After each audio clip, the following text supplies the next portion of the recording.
या के असली चेहरा कहा तो एक बार हमनी के साथ दा। एक तरफ प्यार दोसर तरफ भैया, उहो ऐसन भैया जे माई बाबूजी से भी बढ़ के बाड़न। तो ठीक बा, एगो काम करा, अगर जे हमनी तोहरे भैया के साबित कर दे कि तोहार भैया कितना बड़ क्रिमिनल बाड़े तो हमनी के प्यार के जीत, और अगर हमनी के साबित ना कर पाई तो तोहार भैया के जीत। ठीक बा। ठीक बा। इतना कहला के बाद भी हमार बहन इ लोग से फिर मिले ली, पता ना का जादू कर देला सा। प्यार के मतलब है जादू। हा दुनिया में हर चीज डिवाइड हो सकेला मगर प्यार ना। हम डिवाइड करब। इतिहास गवाह है, लवर के आज तक केहू डिवाइड ना कर सकल तो रहुआ का कर सकीले। ठीक है पैसा नहीं, आदमी के एक तरफ किस्मत है तो दूसरा तरफ शराब। ये दुनिया के सबसे बड़ हथियार है। एक भाई के भाई से, दोस्त के दोस्त से, पति के पत्नी से, माई के बेटा से, समाज के, देश के, राष्ट्र के, सबके डिवाइड करे वाला सबसे बड़ हथियार वो है पैसा। समझ गई नी सर। पहले गुंडन के भेजौनी सफल ना भइल, फिर पुलिस के भेजौनी सफल ना भइल। एकर मतलब रहुआ पैसा पे खेलल चाहता नहीं है ना? करेक्ट, बिल्कुल करेक्ट। लेकिन सर पैसा से प्रेमी लोग ना बिकेले। देखत है, पहले वो लोग के ऑफिस में बुलावा, फिर बतावा तनी। चला हवा।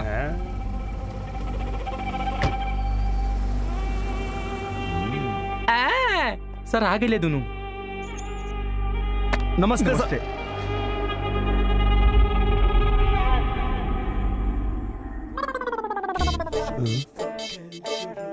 बीरू सर कहीं देखल लगातार है ना? अरे का एक्टिंग करेलन सर, मशहूर फिल्म के एक्टर हमारे, इनकर फिल्म ना देखले बड़ा का? अरे हम तबे कहीं सर देखल लगातार है। तो खाली देखल जैसे दिखाता, मारा जैसे नहीं दिखा। मारे वाला भुला सकेला लेकिन मार खाए वाला ना। अच्छा तो हो, अब आप हमनी के मारे खातिर बोले ले बानी? मगर हाथ से नहीं, पैसा से। पैसा मतलब? आप लोग नेहा और त्रिशा के जाने ली? अरे वो तो हमार गर्लफ्रेंड बिया। वो दोनों हमार बहन हिया। अरे साले, अरे साले साहब, अपन साले यार, अपने साले, साला अपना साला। अरे साले साहब कहाँ चिल्लाए लगना? अरे शायद इनके बीपी हा। अरे देखत का बड़ा इनका गोली था। वीरू हमनी के कितना लकी है यार, इतना बड़ा आदमी हमनी के साला। जय ज्योतिषी बिरजू महाराज कहले रहले कि जय वीरू, एक दिन तू लोग के शादी बहुत बड़ घर में हुई, और आज बात सही हो गई। हो गई ना? Just shut up. तोहनी के रिश्ता जोड़े खातिर ना, तोड़े खातिर बोलौनी है। मतलब? आज के बाद त्रिशा और नेहा से न मिलिया, न घूमिया और न बात करिया। उनका हमेशा हमेशा के लिए भूले खातिर कितना पैसा चाहिए? पैसा? इतिहास गवाह, पार्वती देवदास, फिर रांझा, सोनी महिवाल, लैला मजनू, रोमियो जूलियट, इस सब है प्रेमी आप जैसन विलन के वजह से, या तो जुल्म के वजह से, हैसियत के वजह या से। तो जुदा कर दिहल गई, या तो मार दिहल गई। करौआ हमनी के प्यार के खरीदे चाहता नहीं। ताजमहल खरीद सकेला का? चार मीनार खरीद सके नहीं? ना खरीद सकेला ना? वैसे ही जय और वीरू के ना खरीद सकेला। सच्चा प्रेमी बिकाऊ ना होला। हम बोलने ना, सच्चा प्यार करे वाला कबो ना बिकेले। गलत, हमनी के बीके नहीं। हम लोगन पैसा खातिर कुछ भी कर सके नहीं। कुछ भी। कितना देवा? 1 लाख। हेलो, अपन बहन के छोड़े के पैसा देता रहा कि घर के काम वाली के छोड़े के पैसा देता रहा? 1 लाख कहा तारे? 1 लाख। हमनी के पागल दिखता नहीं? हमनी का एड़ा है। साले साहब आप अपने प्रॉपर्टी का 3 हिस्सा करब तो त्रिशा और नेहा के हिस्सा में कितना है मालूम है? हम के माल। ठीक है, कितना चाहिए? एक के 25 लाख बोल दे। 25 लाख 25 लाख? 1 के 25। यानी 50 लाख। हाँ हमका बेवकूफ दिखता नहीं, 50 लाख दे दी। मत दा, हमनी के प्यार कंटिन्यू करेंगे। चल बेरू। एक मिनट रुको। तबड़ दे दे भाई। लागत है बहुत बड़ा झटका लगे वाला बा।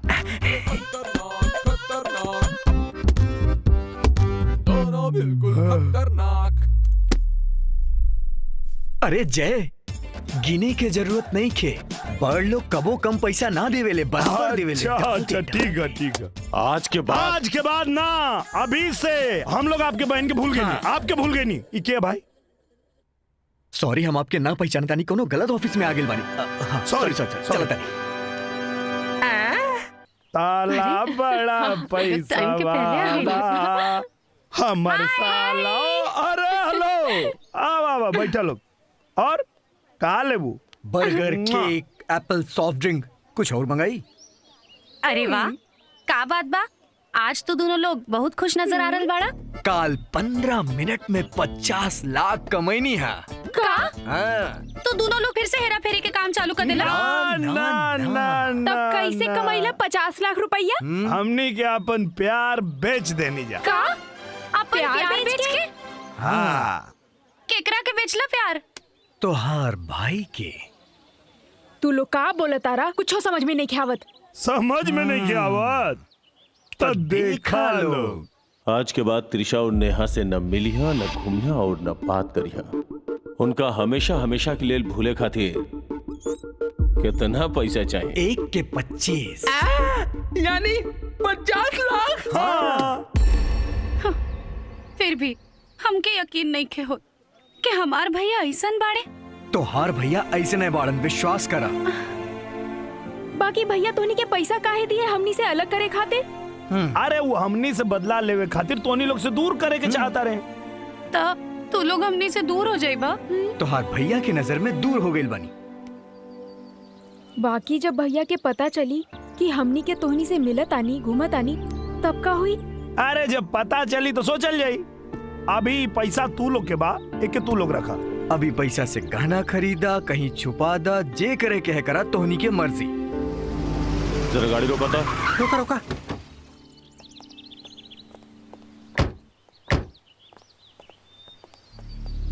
हमार बहन के गाड़ी एजा कैसे? गाड़ी अगर ऐजा हा तू लोग अंदर हुई हैं।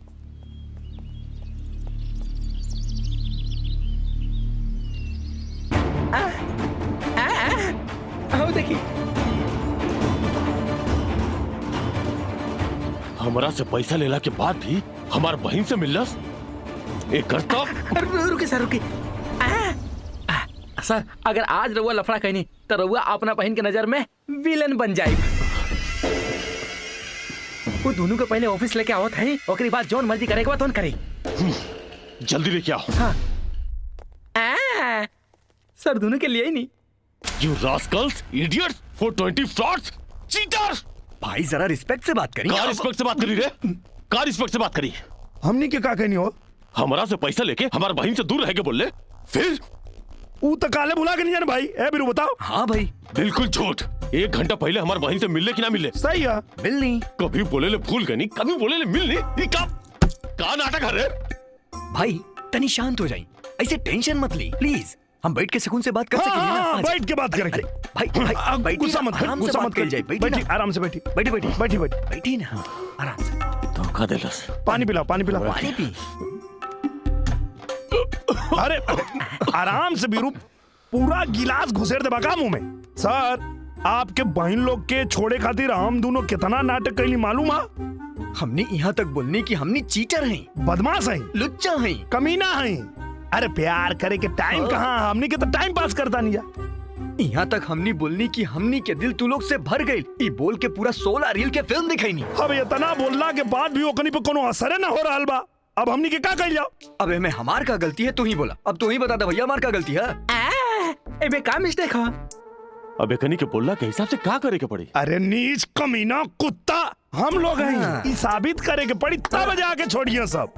वो कैसे? ओकरा खातिर प्लान है हमरा पास। कहा? अरे सर, कोनो भी प्लान, कोनो भी काम हमनी के बिना दाम के ना करे नहीं जा।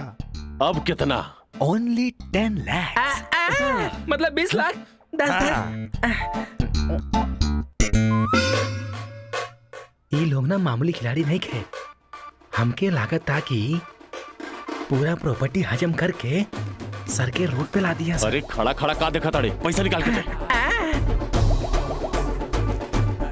अब बताओ प्लान का है? अरे सर, हमनी के सनी लियोनी जैसन हॉट लड़की के साथ है डांस करके, रोमांस करके आप अपने बहनियन के लेके वहीं आ जाएंगे। कोनो भी गर्लफ्रेंड अपन बॉयफ्रेंड के कोनो रोमांस कर, अयासी करत, रंगरलियां मनावत नहीं के देख सकेली। वो लोग हमनी के देख ली हैं और वो लोग के हमनी से नफरत हो जाई। वो हमनी के छोड़ दी हैं। हो गई ना राहुल का? एकदम करेक्ट, गुड आइडिया।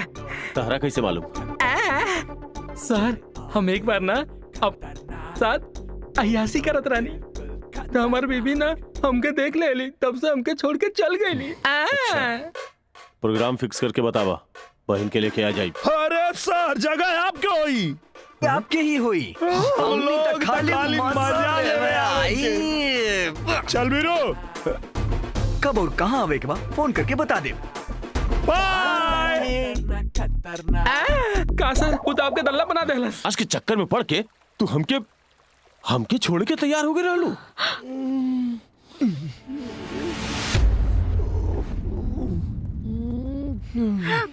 छी, त्रिशा, हाय नेहा, तू यहाँ कैसे? तोहनी के असली चेहरा हमनी के सामने आ गई तो शौक लग गई का? अरे नेहा ये Shut up. लड़की तोहनी खातिर, तोहनी के प्यार के खातिर हमनी अपन भगवान जैसन भाई के छोड़े खातिर तैयार हो गई नी। अरे तू लोग इतना नीच होकबा, इतना कमीना होकबा, अरे ये हमरा के पता ना रहे। हमार बात सुना। Shut up. तोहारी ये मीट बात सुन के ना हम थक चुकल बानी। आज से तोहनी से हमनी के रिश्ता खत्म। The end. Good bye. Trisha,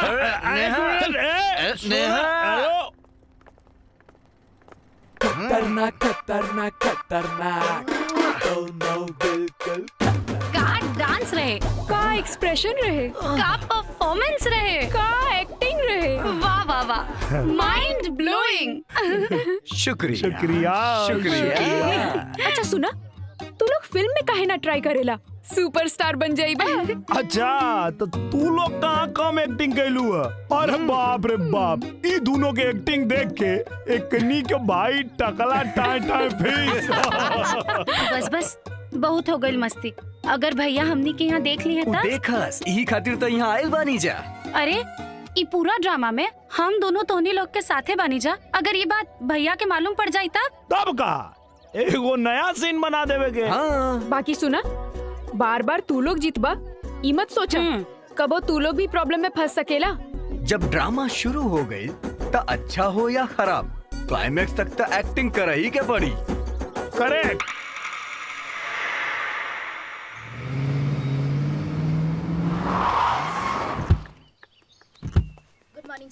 good morning sir. Good morning.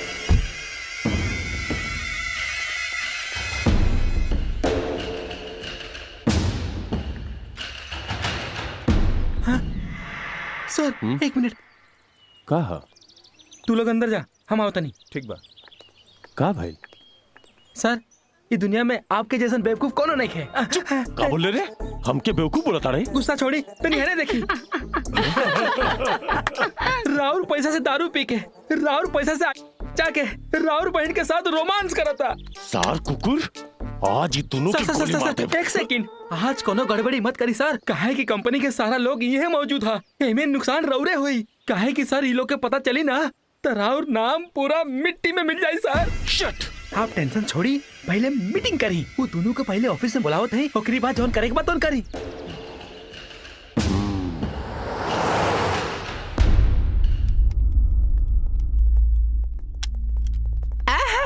ला दे नहीं। का सर, फिर अर्जेंट बोलो नहीं है।